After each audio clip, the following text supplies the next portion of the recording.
Good evening. As many of you know, education has always been an important business sector here in Hawaii. This evening what we want to do is explore a very unusual aspect of business education in Hawaii, and that is the International LLM program at our famous WMS Richardson Law School.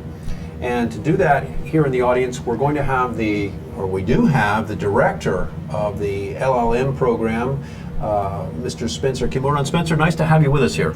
Thanks a lot, Dave. And this lady sitting here with us is Nicole Brauchli. Do I have the name correct? Brauchli? Correct, yes. Approximately correct. And Nicole is an LLM student from both Belgium and Switzerland. Exactly, yes. And boy, that's an interesting combination, which we'll get to. And just to get started, Spencer, to kind of help our audience who may not be familiar with legal education and various ranks and all these names and so forth. An American lawyer goes through an educational process, and they come out with a 3-year degree, which is called what? The JD. Juris Doctorate. Okay. And the Juris Doctorate degree is despite having gone through 4 years of college and 3 years of law school, is actually a kind of an undergraduate law degree, right? Well, it's the degree for lawyers of qualification to be a lawyer in this country, Juris Doctor. But in foreign countries, law is actually taught at the undergraduate level.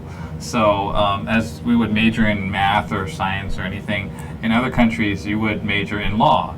But many of these people would like to learn our American system of law. So they would come to our law school and earn a Master of Laws degree, which is called the LLM. And this type of program is common throughout the United States. And it's in over 150 law schools across the country. But our program here at the Richardson School is in our 11th year. But what's fascinating about this, ladies and gentlemen, is that the Richardson Law School here is attracting some very unusual lawyers from different countries. In other words, they're already practicing licensed lawyers in their own jurisdictions to come here for additional education. And Spencer, you're a lawyer yourself, right? And if you and I were to go get an LLM, it means we have to go to school an extra year beyond the regular 3 years of law school, right? Or more than that? Yeah, that's correct. And from my experience, we get students from, 48 different countries thus far, and they come from all different walks of life and different levels of experience, from people who have just earned their law degree or their law license to people who've been practicing for over a decade in their home jurisdiction. So not only do they bring a diverse cultural background, but also a diversity in their life experience and work experience as well. Right. So Nicole, let's take you as an example here for a moment here. Before you came to this program here at the Richardson Law School here in Hawaii, what was your business or legal experience? Where were you working, first of all? I worked at the business law firm Fisher in Zurich, Switzerland. In Zurich. Yes. This is a gold lady. You got to pay attention here. Okay, so you're in Zurich, and you work doing what kind of law? What did you do? I was in the litigation and arbitration department of the firm, and during the last year, I was doing mostly international commercial arbitration. Okay, so that international commercial arbitration involves resolving disputes between different companies, not in a court context, but exactly. It's more like a private court setting. It's not public, which for a lot of international companies, big companies, is an advantage. Okay, so you worked in this law firm in Zurich, and how long were you in that law firm before you came to the Richardson Law School? A little bit more than a year. Okay, so what I see is you have these lawyers that have practical experience. They're out in the real world. That's right. They've made this enormous leap from academia into the real world, and then they're coming back into the classroom. Yes, and not only that is, there, of course, our classes are taught in English, and many of our students, in fact, the majority of our students are not native English speakers. So I don't know if you could imagine taking law classes in Chinese, for example. I can't. But, I don't have that kind of imagination. but me myself as well, I'm always amazed at the courage that it takes for them to come here to the United States to sort of put themselves in a totally foreign environment under the Socratic Method and Hold on a second now. Hold on a second. Okay. We may have folks in our audience here who haven't seen any of these movies where the law professor is beating up on the student and asking them 50 million questions. So they don't know what the Socratic Method is. So help explain what that is, Spencer. Well, it's basically the methodology used for teaching in law schools in the United States, where the teacher, rather than just having a one-way lecture style conversation, it would be more of the teacher trying to pull out facts and information from the students based upon all the cases that they've read and researched prior to coming to class. So it really puts a big burden on the people to have read the cases and to be prepared for class, because you never know what kind of question the teacher might throw at you. Why does that a critical and fundamental piece of American legal education? Why do law schools go through that? That's a great question. I often wondered that myself when I was in law school. But basically, I want you to know, I thought of that myself. I was why are we doing this? Well, I think why not just give them the straight scoop on this is what you need to know. But I think the reason or the method or the rationale for doing that is to train our lawyers to think about how to garner the issues from different sets of facts, because a client isn't going to walk into your office and have everything neatly laid out for you. You're going to have to extract that from a client or from whatever situation of facts and be able to use the thought processes that we're trying to coach in our classes and apply them to different scenarios. So if the student is just parroting the information back, then that doesn't work if you change a couple pieces to the puzzle. Exactly. Okay. So, Nicole, when you were thrown into this American style of teaching, I mean, well, first of all, let me ask you this. Where did you study law? In Switzerland? Yes, I studied at the University of St. Gallen in Switzerland for 5 years. And did you study using this Socratic method? No, not at all. And so how was it when you got to Richardson here in Hawaii and you attended your first class and the professors are using this Socratic method in the class? It's very different. You need to be awake. You're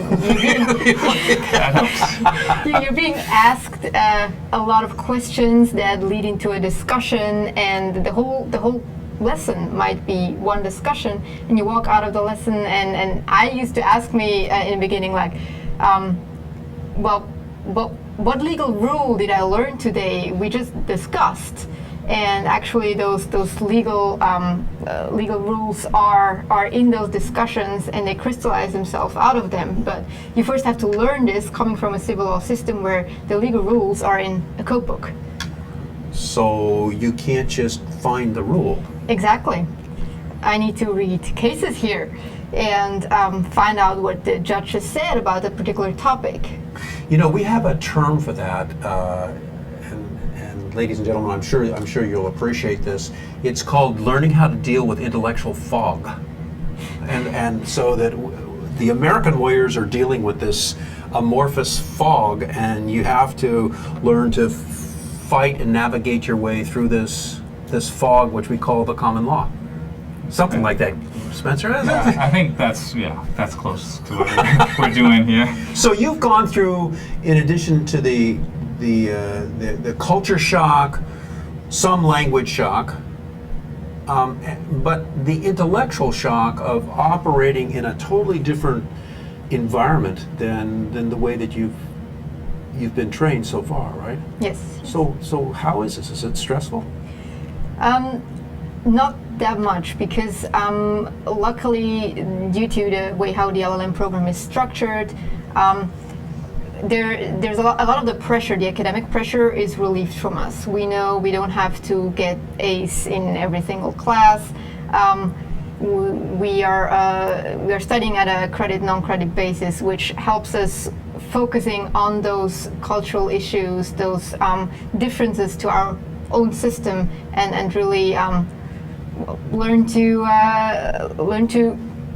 take these laws and different systems as they are. Okay. Spencer, how does an LLM student like Nicole, she is from Switzerland, Yes. how does she benefit or help our local students here in their intellectual education? What's the value to them having this the Swiss lawyers sitting in the midst of, most of them are younger, are they not? Younger Right. students. Well, in our law school, we are the only law school in Hawaii, and we are relatively small school compared to those on the mainland, and it's a more of an intimate setting. And having these international students from Singapore, Saudi Arabia, Korea, China, what have you, really does bring the world to our law school, and it does open the eyes of our American students who may not have even left the island before to recognize that there are other ways to skin the cat, or however what you want to call it. There are other legal systems out there, and not just the American way of doing things, but also the whole civil law system, or even Sharia law in Islamic countries. And it's kind of an eye-opening experience for them to be able to just have lunch with some of our LLM students and ask them about how law is practiced in their country. Nicole, give us an example of something that you can recall where you had one of our American law students comes to you with some kind of question or seeking help or something like that. What's an example of that type of exchange? Well, for example, during our international law class, we had a lot of discussion on the Syria topic, because it's in the news a lot. And during the class discussion, we figured that we have a completely different view or way of approaching this issue. What do you mean? Coming from a European background, international law has a really high standard. We value international law a lot. And if the international law prohibits us from doing something, then we try to follow that. Okay. In the US, in my discussion with US law students, I figured that they come from a different approach. They will first think like, okay, this is a problem, we want to do something about this.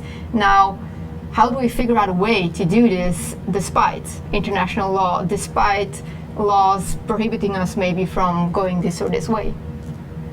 Kind of an eye-opener for you, huh? Yes. Especially since you're all lawyers, right? Yes, exactly. Yeah, that's really something. How about students coming to you for talking about career possibilities or work outside of Hawaii, or did you ever have that happen to you? Hasn't happened yet, but of course, whenever we have a discussion, it always comes into the discussion the fact that I have a different background and I work in a different system, I work in a different part of the world, and that is actually also an eye-opener for them, learning there is something outside of the US, and sooner or later, if you're working in a law firm, you're gonna come into contact with other law systems, other countries.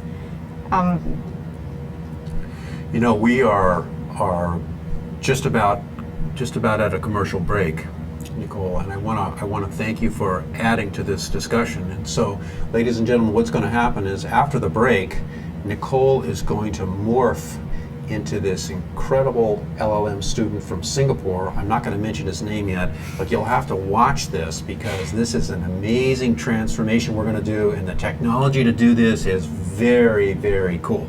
So, but Nicole, thank you so much for joining us this front part of the program, and I wish you great success in your career. Thank you. It was a pleasure. Aloha, this is Jay Fidel. ThinkTech and the Hawaii Venture Capital Association put on monthly luncheon panel programs at the Plaza Club here in Pioneer Plaza.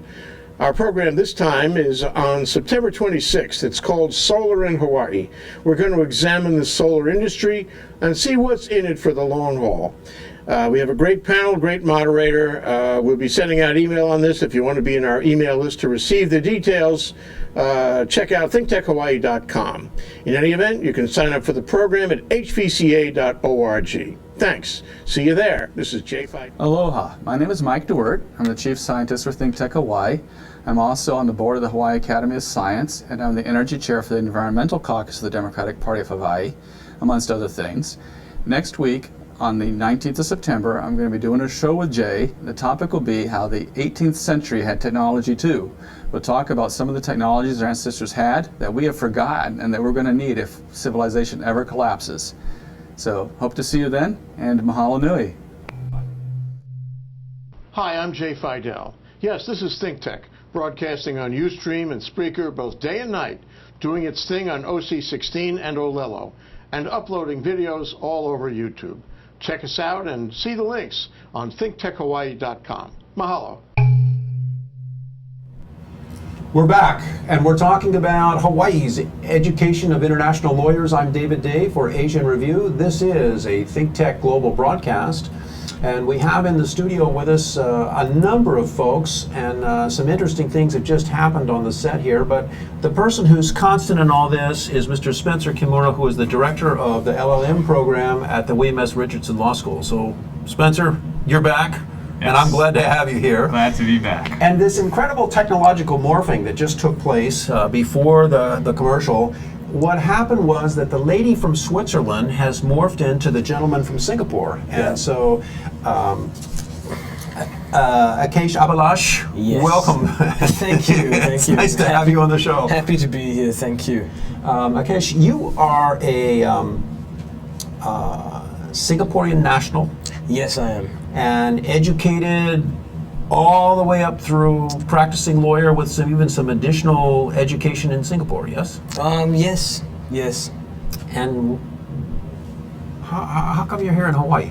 How did that happen? Well, to be honest, I mean, I just graduated from law school about 4 months ago. And law school in Singapore is exceedingly rigorous. So prior to entering into practice, prior to taking the bar examinations, I thought it'd be nice to take a year off, come to a nice place, a good law school, of course, and gain some perspective. You know, meet people from other parts of the world, and we're better than Hawaii, which is about as diverse as Singapore. So to me, perspective is important, and that's one of the reasons why I decided to come here. Let's see. Singapore is an island state, something like 3 times the size of. Is it 3 times the size of Oahu? 3 times the size of a pinhead. I know the population is about 3 times Hawaii's population on an island that's not all that different from Oahu. So a city state. And how was your cultural adjustment coming from Singapore to Hawaii? Well, it was actually pretty simple. I mean, Singapore is kind of like Singapore is really westernized, so cultural differences not many. Everybody speaks English. We all watch like American TV programs, Family Guy, Robot Chicken. They're big things there. You know, Baywatch. No, I'm kidding. Not Baywatch. That's old. But so it's not really a big deal. All right, you had an interesting exposure to international mediation in Singapore. How did that come about? Well, I'm happy to say that my university in Singapore afforded me the opportunity to participate in a negotiation and mediation class. And indeed, it was this class that actually piqued my interest in negotiation and mediation. I mean, I know it's becoming a big thing in Singapore, and indeed, the rest of the world these days. And it was through that class I got the opportunity to participate in the ICC's annual mediation competition. This is the International Court of Arbitration in Paris. Yes. So, I mean, it was a fantastic opportunity. We did very well indeed. And it was a wonderful learning experience. You know, you grew up in a common law jurisdiction. You didn't have the code problem that Nicole had. How do you find the classroom experience with use of the Socratic Method, the way they teach American lawyers? How is that for you? Well, I mean, I'm happy to say that my university actually employed the Socratic Method as part of its pedagogy. and indeed our classes were significantly smaller. I enjoy it here, but I find it refreshing how more relaxed it is here. I enjoy that things operate at a slower pace. In Singapore, the education system is exceedingly rigorous. It's 4 years. It's quite literally like being in a shark pit. So coming here and wait a minute, a shark pit. yes, Right. Okay. I just wanted to understand. You know, So I mean, you're talking about the concept in Singapore of what do we call it? Kiasuism. Kiasuism. Oh, so how about explain what that is to our audience here? What is that? What is Kiasu? Well, being Kiasu is the spirit of trying to gain an advantage for oneself, being cost effective. So let's say, for instance, a petrol station was giving out free tissue paper. Being Kiasu would mean being willing to queue up for 4 hours just to get that free tissue paper because you're Kiasu. Okay, so it's an aggressive, what we would call an A-type personality. Yeah. Right, and it's pervasive throughout the education system in Singapore, right? Yes, it is a highly competitive education system, so people are always trying to do as well as they can for themselves. I mean, I'm happy to say that in my school we were quite a tight-knit community, so you have that spirit of collaboration sometimes between friends, but I think we have much to learn from the likes of, say, for instance, Scandinavian countries, where an emphasis is placed on collaboration within the education system as opposed to sheer competition, which tends to be peculiar to, in fact, not peculiar to Asian systems. It's a brutal system of education. I mean, I think, let's be very frank, right? I mean, Absolutely. I know that I have taught in business schools in Asia before, and the difference is just a real eye opener. The way, I mean, do you find the spirit of collaboration at the Richardson Law School? Do you see that?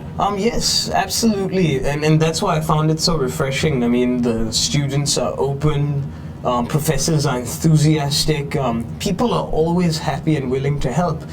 Especially your fellow students, which is not something you might notice in, say, for instance, an Asian education system, because more often than not, people are bogged down by their workloads and they're just trying to keep their heads above the water. A simple example is, for instance, my readings for my constitutional law class for the entire semester are about what I do in 1 or 2 weeks back home. So I think people here have more time to themselves, and so they're more willing to help, and You know, one of the things that in just listening to you talk, I mean, you are extremely articulate, and I am guessing that Akesh is really a joy to have in some of the classes when they get some of these heated discussions, like Nicole was referring to on Syria and other issues. Do you find that type of intellectual engagement with the oral argument a lot of fun for you, or is it stressful with the American students? Oh no, I mean, it is a lot of fun. It's a learning experience for both of us coming from very different systems. I mean, much like Nicole, I too had the benefit of having a discussion about the Syrian situation in our constitutional law class. I mean, although I must admit that some of the arguments put forth were narrow-minded, to say the least. I mean, coming from having the position of an interested observer, I think it was interesting and eye-opening for some of the students to hear what I had to say about the situation as well. So without the benefit of an international lawyer like Akesh there, I think it's really interesting that this whole LLM program, Spencer, is kind of like you're baking a beautiful dish of some kind, and the LLM students, I mean, I can really see this from just the two that we've talked with so far. Right. They're really providing an interesting flavor to that dish that you're baking. Right. I mean, that's a good way to describe it. I mean, I think they do, just by their presence there, and we try to give them as much exposure as we can to the other students and integrate them into the life of our law school community, because 1 year goes by in a blink of an eye, and we want people to have the opportunity to sort of experience through them that there are different points of view, and it's not just the American way is always right, but to be respectful and to be cognizant of all these different places in the world where people are just as educated, if not more educated. They have different law school systems and legal institutions that we could learn a lot from, frankly, and that we can compare and contrast with our own. And I think that's the true benefit of this program. It's giving that sort of extra perspective that we can use to learn more about our own system as well.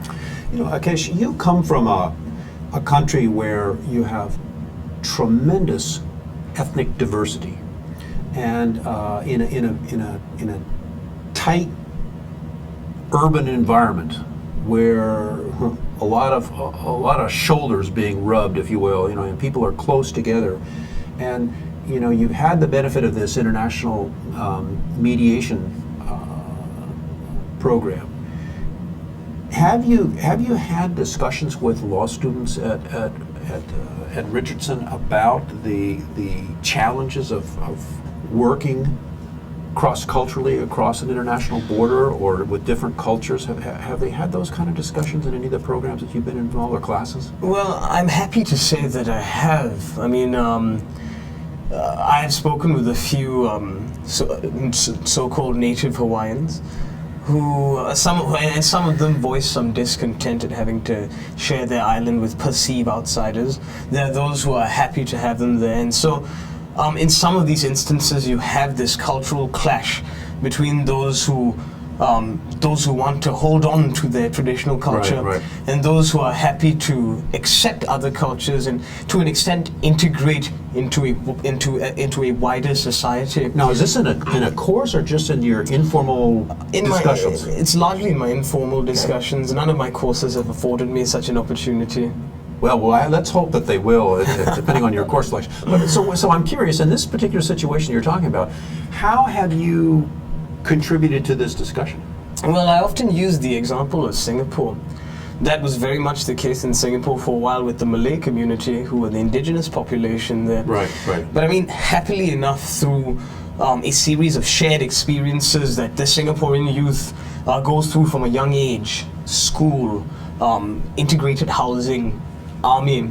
Every Singaporean man has to serve 2 years in the armed forces, and education by and large. These cultural barriers tend to be wiped away because you make friends with people from other cultures. You don't go out there and try to champion your own cultural your own culture. You're happy to be integrated, and you develop your own subculture. In Singapore, we have our Singaporean subculture. We have our own Singaporean language, which is Singlish, a bastardization of the English language, la, as they would say.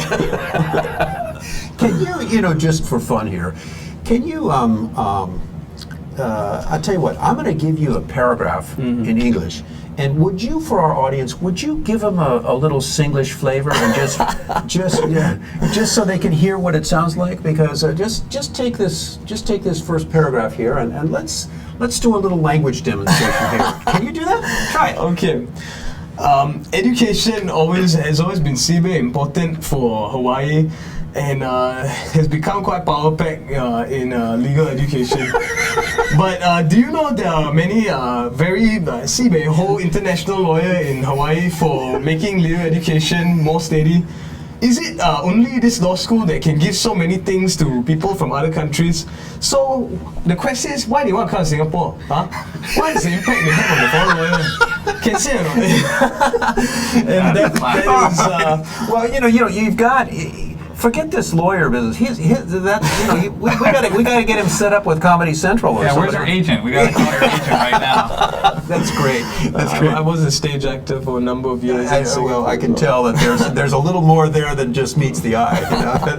That's terrific. So that Singlish culture is akin to our local pidgin here, Yeah, right? yeah. And so, do the American students ask you to do these little demonstrations like that, or do you just slip into it whenever you feel like it? Well, sometimes I do inadvertently slip into saying "la" with my friends, but most American students actually don't know that we speak English in Singapore. They come to me and they're like, "So what do you speak in Singapore?" And I'm like, "English, really? Well, you don't even look like you're from Singapore." I'm like, Well, we've got, Akesh, this has been a wonderful discussion. I thank you for joining us. We're going to do a Thank you for commercial having break, me. and I want to wish you every success in your Thank career you. and keep this English alive. It's really great. Thank you for having me. All right. Ladies and gentlemen, you're watching or listening to, depending on your situation, Hawaii's Education of International Lawyers. We're having a lot of fun here with Spencer Kimura and the LLM candidates from the William Richardson Law School. We've got more fun to come. And watch this morph take place now. See you after the break. Aloha, I'm Nicole Brauchli for ThinkTech. For nearly half a century, the Hawaii Foreign Trade Zone No. 9 has brought the benefits of the Foreign Trade Zone program to Hawaii businesses and entrepreneurs. DBET, the Department of Business, Economic Development, and Tourism, operates Hawaii's Foreign Trade Zone program to encourage international business and economic development. The Foreign Trade Zone's mission is to increase the amount of international trading activity in Hawaii, thereby providing employment opportunities for the residents of our island state. For more information, see ftz9.org. I'm Nicole Brauchli. Mahalo. Hi, I'm Donna Blanchard. I'm the host of the Arts in Hawaii on the ThinkTech series. I'm also the managing director of Kumukuhua Theater in beautiful downtown Honolulu at 46 Merchant Street. Right now we have an incredible show running called Will the Real Charlie Chan Please Stand Up? The Charlie Chan was based on a real-life detective right here in Chinatown, and Nancy P. Moss has written a wonderful script that Reiko Ho has done an excellent job of directing. It's running at Kumukuhua until September 22nd. You can find more information at kumukuhua.org. I hope to see you there. Aloha. Hi, I'm Attila Saras, and I'm the host for ThinkTech Fridays. Be sure to tune in this Friday when we're going to talk about electronic music. Our guest is going to be Reggie Seiler, so be sure to tune in this coming Friday at 4 p.m. I'm Attila Saras, host for ThinkTech Fridays. We're back, we're live, and you're watching Hawaii's Education of International Lawyers with Spencer Kimura, the director of the LLM program at the William S. Richardson School of Law here, and we're having too much fun here, Spencer. I think that, this is totally out of control. And those of you in our audience, if you've noticed the change that the comedy actor from Singapore, Akesh, has now morphed into this lovely lady, Maria Casavilla from Argentina. Carolina BC. Carolina, okay. I've got the name wrong, but thank you. thank you for straightening me out on this. Carolina, you are from Chile. Yes. Let's talk a little bit about the connection, if you will, of Chile into our region here in the Pacific. And if you lean towards Spencer,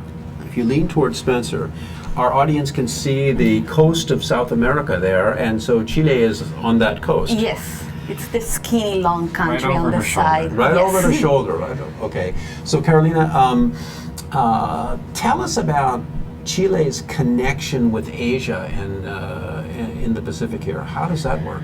Well, lately, our economy as a country, it's been growing a lot, and we're a member of the Pacific region. So as our economy is growing so fast, there is a lot of international capitals coming to the country, and we have a lot of international relationships with a lot of members from different parts of the world. Definitely, we as Latin America, we see Hawaii as the bridge and the connection between the Occident and Asia. Help us out here. You said that the economy in Chile is really strong. And the rest of the world, most of the rest of the world, is still staggering from this global recession. Why are things booming in Chile? Well, first of all, unfortunately, war it's a good business for us. War. Yes, our primarily export is copper. So of course, for war, for the bullets, they need copper. So every time the United States decide to go into a conflict, our copper prices go up, and our economy still grows. So we have a lot of minor business, but also we have a lot of natural resources.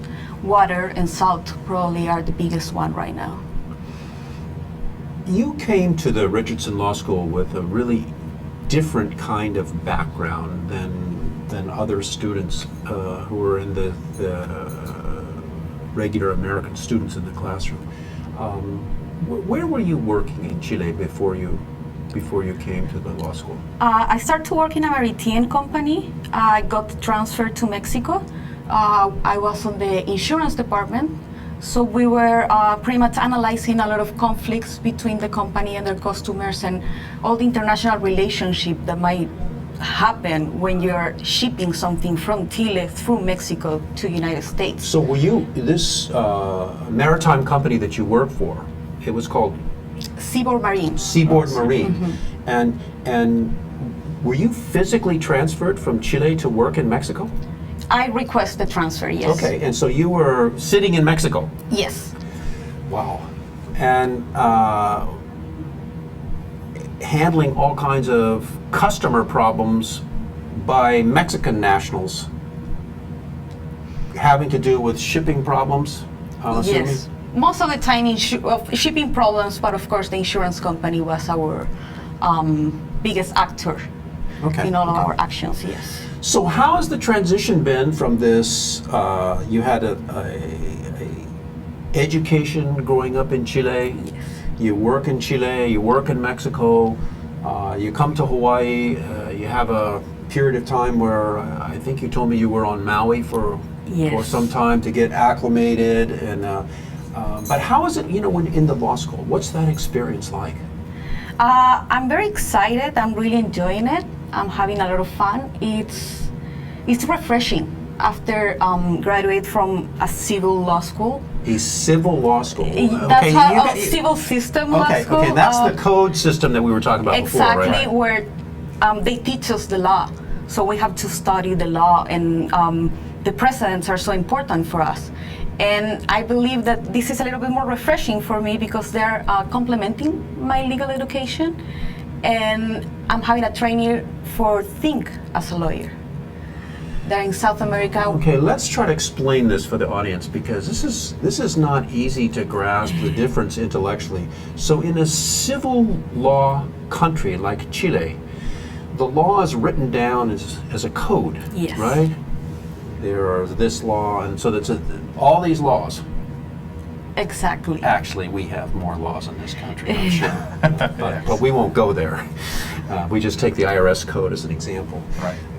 But so you have all these laws, and so the system of education, if I understand what you're saying, is you memorize or you learn all these laws and the precedents.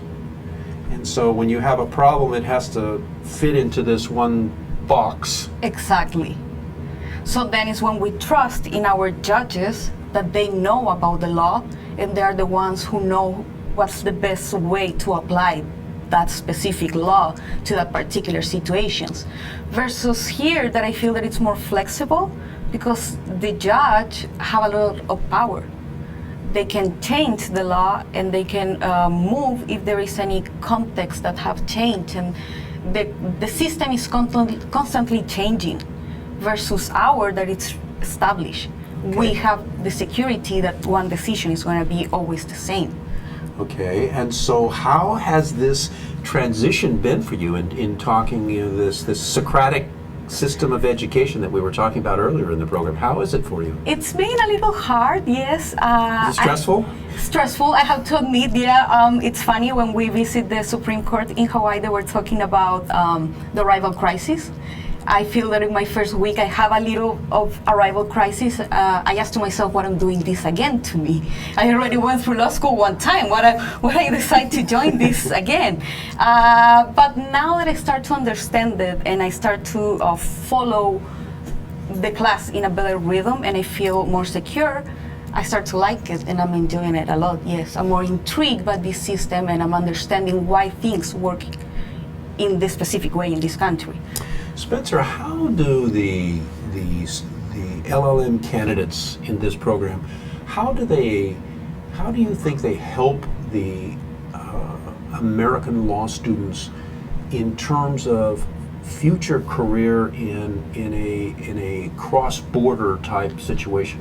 You know, instead of, for instance, coming out of law school, passing a bar exam and work on some wholly domestic, like a divorce lawyer or a criminal lawyer, how does this program help our local law students look at careers where they're operating across international borders?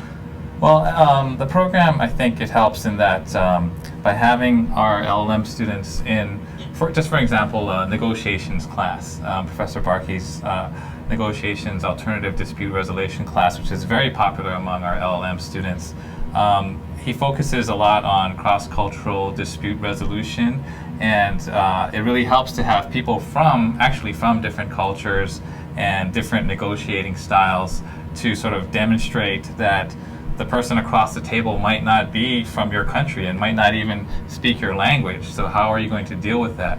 And I think that is one benefit, and many other instances where the sort of the internationalization of our law school, which is, you know, it's hard to do on such a small scale, but by bringing students from all over the world to our law school, I think in some way sort of forces people to think beyond our borders. And I forgot to mention that this is the 40th anniversary of our law school, which we're celebrating. So our students came at a good time because we have many celebrations throughout the year. And we've also passed a milestone in our LLM program, passing our 10th year of the LLM program here in our law school. So typically when the LLM candidates receive their degree and they leave the William Richardson Law School, what difference has that legal education made to them, generally speaking?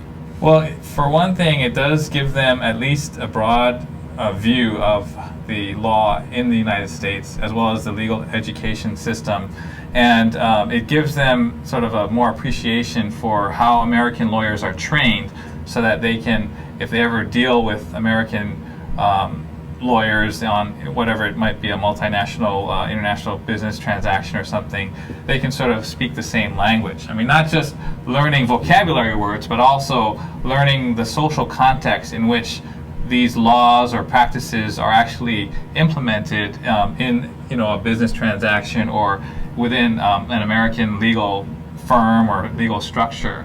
So I think how that plays out in their actual careers is as varied as the countries they come from. I mean, people go into many different fields, and it's kind of hard to pin down what a typical LLM student does because it's so varied across the gamut. Carolina, for you, what is this whole program going to do for your career? Where are you going in life when you finish the LLM program here? My ultimate goal is stay in Hawaii and transfer to the JD program. That, as Spencer said, is a requirement for joining the Hawaii Bar Association. So that's my ultimate goal, yes. So your plan is not to return to Chile or Latin America? No yet. Not yet, okay. And so that connection that you have with Chile, its economy, and Latin America generally, how do you think that, how will that serve you in the future? There is a lot of people who is doing business with United States or through United States with Asia. I believe there is a lot from the culture of our country. I believe it will be more easy for a lot of members of these economical situations to trust in somebody from their country who is being trained in the United States for give them advice for their transactions or all their business. I believe that it's helpful to have an opinion from somebody who's coming from the same place than you and understand how the law works in this country and also in the United States and in Asia. We're learning a lot about Asia here in the University of Hawaii as well. So your goal is to become a member of the Hawaii Bar, practice law here in Hawaii for some period of time, and then return to Chile? Hopefully I can live in both places. If I can admit, that's what I would like to do. Yes, try to help the growth and the develop of the international relationships between Latin America, United States, and Asia. Help the growth of the Asia Pacific economic. Well, interestingly, you know that Chile is a member of APEC, and the Chile is also a negotiating partner amongst the several countries with the TPP, or the Trans-Pacific Partnership. And so when that free trade agreement is implemented, Chile then becomes, the, I believe, active partner in that whole TPP with the Asian countries involved in a free trade agreement. So you may be lined up to sit on the bridge right at the right time. Exactly. Yeah, that's what I think, and that's what I hope.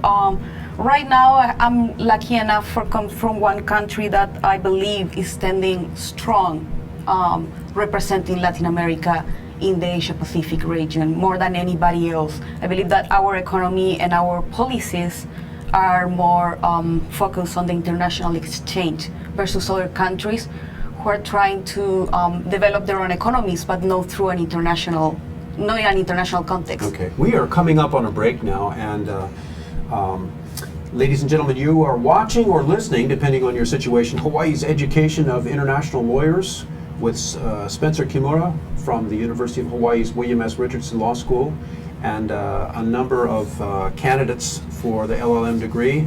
And we'll be back after the break. Stay with us.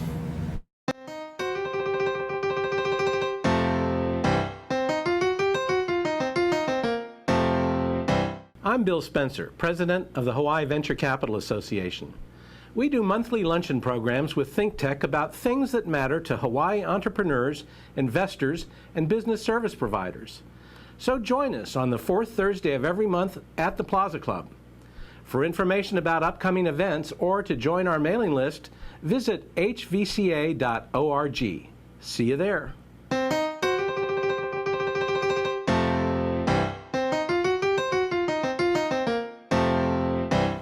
We're back. We're talking about Hawaii's Education of International Lawyers with Spencer Kimura of the William S. Richardson Law School and a number of LLM candidates. And the LLM lady that's back here with us, was here at the beginning of the program, and we brought her back, is Nicole Brauchli from Switzerland. And Nicole, you've had a chance to sit here in our studio audience, and I know, you got to tell me, you really enjoyed Akesh's Singlish. Well, definitely. You got to imagine how our classes are when he speaks up and spices up the discussion. Does he do the Singlish in class? I haven't heard him do this before. That was the first time. So you have to encourage that, in class. It would be interesting if, in a law school context, when the professor is calling on students, a lot of times he hasn't heard them speak. This is the beginning of the semester, and maybe you could encourage Akesh to just speak like that all the time. I will do my best. And see, it would be absolutely hilarious. Well, you've heard Akesh and Carolina talk about their experiences in this LLM program, and Carolina's life plan, if you will, is to get her degree and then go back and get a JD degree and then practice law here in Hawaii. What's your life plan when you roar out of this program? What's going to happen with Nicole? Well, I'm going to go back to Switzerland, and I want to do the arbitration academy in Switzerland to become a specialist in international commercial arbitration. Hopefully I'm going to go back to the same law firm and hopefully be a better lawyer after the experience I had here in Hawaii. So with that as a career objective, are there courses that you will be taking to develop additional skills in the field of international arbitration or arbitration generally? Well, definitely. For an example, I'm going to take the negotiation class that was mentioned before. I think that's definitely going to enhance my legal education, but on the other hand, I'm also taking other classes in international law just to enhance my legal knowledge. And those are classes, for example, that I didn't have the opportunity to take before during my law school time. And Nicole is also engaged in pursuing several specializations that we develop for our LLM students to sort of help them distinguish themselves later on in their careers. Yeah. There's, for example, a certificate in international human rights law, or international and comparative law, or international criminal law, things like that, that you have the opportunity to do at the William S. Richardson Law School, and for me that's definitely a plus point. What is the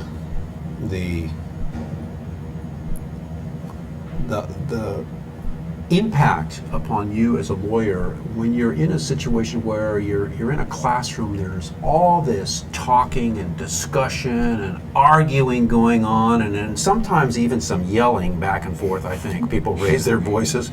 I mean, how does that help you at all? A little, yes, I would say so. It helps me understand a different culture, and it will help me understand later, going back to being a lawyer in Switzerland, dealing with clients from various cultural backgrounds. We have a lot of international cases, especially doing arbitration in Switzerland, which means we also have clients from common law countries, and they sometimes ask questions we ask ourselves, like, where are they coming from? And this experience here is going to help me understand that and react better to such requests. When did you start this program, Nicole? Beginning of August. Beginning of August. So you're just into the very first few classes, right? Yes. So in your experience, have you observed in any of the classes that you've been in so far at the law school, despite the fact that we're here in the slowed down, as Akesh described it, the relaxed, the laid back Hawaii, have you experienced any heated discussions? Definitely. One of the discussions we had was actually in our LLM class, where we learn about the differences between our systems and the American legal system, was about civil procedure and the way the US approaches its federalism. I'm coming from a federalistic country myself, but the autonomy a state has in the US is completely different from how we have it back home, and things like that can give rise to really heated discussions where we question the system and try to establish for ourselves how can this work. No, and now, when you were being educated in Switzerland, is that type of heated discussion, intense, maybe voices raised, is that something that you experienced when you were being educated as a lawyer in Switzerland? No, not at all. And when you were observing that type of exchange in an American law school, was it a little, if you weren't participating in it, was it a little uncomfortable to observe that?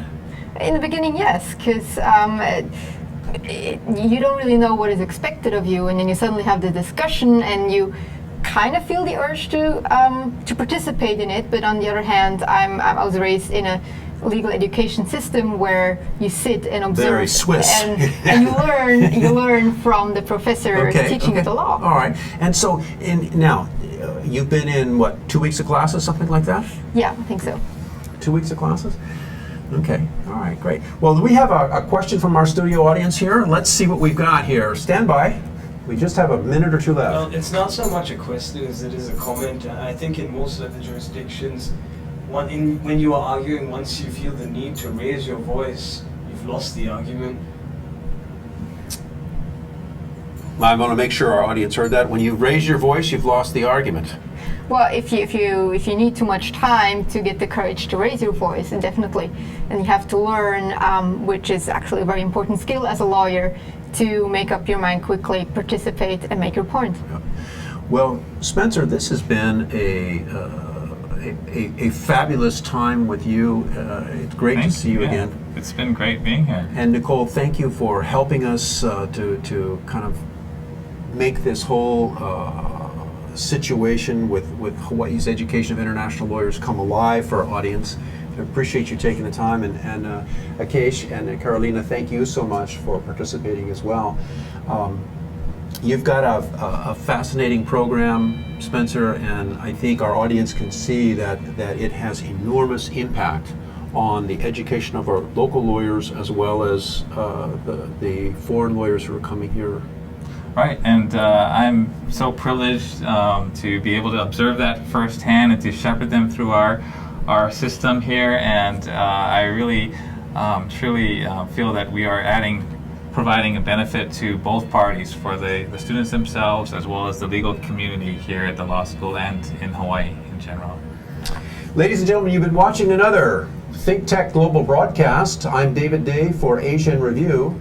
And as some of you may know, we try to have a rhythm to this program where one week we talk about international business or international education, and then the following week on the same time, Thursdays at 4 o'clock, we bring in guests to talk about foreign policy or geopolitics. And sometimes we have to break this rhythm, but generally that is the concept. And I hope that you'll join us again next Thursday, and we'll have another very interesting show with involving the export business and how it's developed and how businesses can take advantage of various freebie services that are out there to help them get underway, to develop and actually make the connections in our region here. So I'm David Day for Asian Review. Thank you so much, and we look forward to having you join us with another program in the future. Have a safe drive home, and good night.